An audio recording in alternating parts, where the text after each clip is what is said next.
Assalamualaikum teman-teman, terima kasih karena kalian sudah memilih untuk menonton video ini. Mudah-mudahan kalian semua dilancarkan rezekinya. Amin. Pada kali ini kita akan bercerita mengenai kisah kontrakan murah tapi berhantu. Penasaran? Mari tonton video ini agar kita semua mendapatkan tambahan informasi dalam hidup kita. Mari kita lanjut ke video.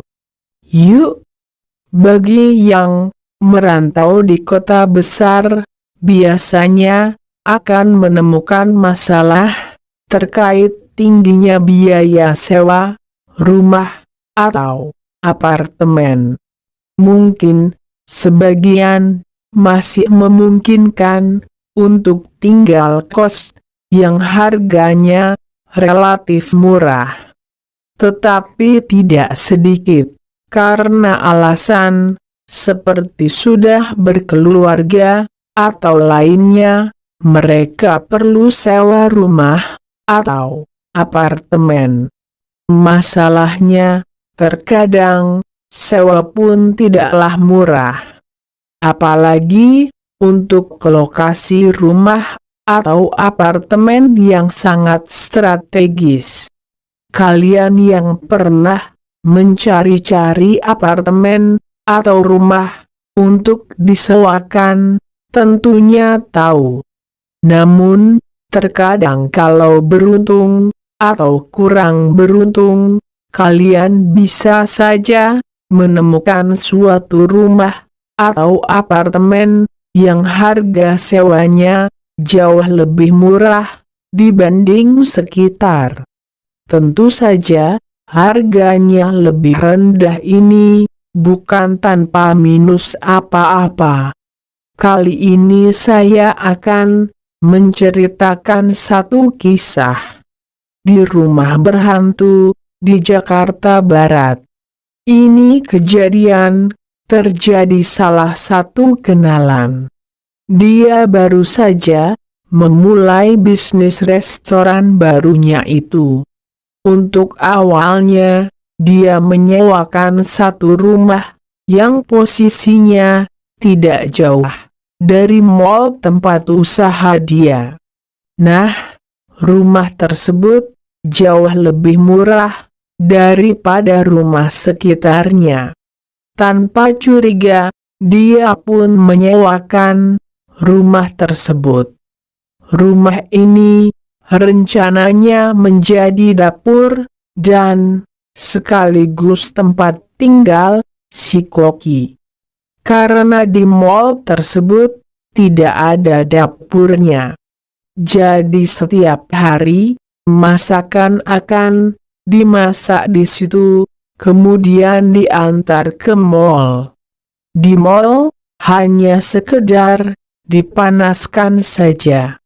Sesekali teman saya ini mengunjungi kokinya untuk melihat perkembangan uji coba masakannya. Sambil coba-coba memasak, dari situ si Koki pun cerita kalau beberapa kali di rumah ini dia mengalami hal mistis. Penasaran, teman saya ini pun bertanya, kejadian apa? Ada satu kali ketika si Koki sedang sibuk eksperimen dan memasak, dia merasa seperti ada orang yang memperhatikannya. Sebagai info, yang tinggal di rumah tersebut hanya Koki, satu orang itu saja. Tidak ada siapa-siapa lagi. Jadi pada malam hari, saat dia eksperimen itu, awalnya dia hanya merasa ada yang memperhatikannya. Dia tidak mengindahkan perasaan itu dan tetap sibuk fokus memasak. Tapi lama-kelamaan, Tiba-tiba, ada yang berdiri di samping si Koki, sambil sibuk menatap apa yang dimasak oleh si Koki. Sekali lagi diingatkan, rumah itu tidak ada yang tinggal selain si Koki sendirian. Dan ini sudah malam. Tidak ada orang lain. Jadi, yang berdiri di samping kanannya itu entah siapa. Dasar si Koki itu, nyalinya memang gede. Dia gak mengacuhkan yang di samping kanannya itu dan tetap sibuk memasak. Dan akhirnya sosok di kanan itu pun lama-lama pergi. Ada satu kali lagi, si Koki sedang tidur, dan pada saat tidur, ada orang yang berjongkok di dekat kakinya, seperti menatap, penasaran kenapa ada orang di sini. Teman saya mendengar saja merasa merinding. Tetapi si Koki santai-santai saja.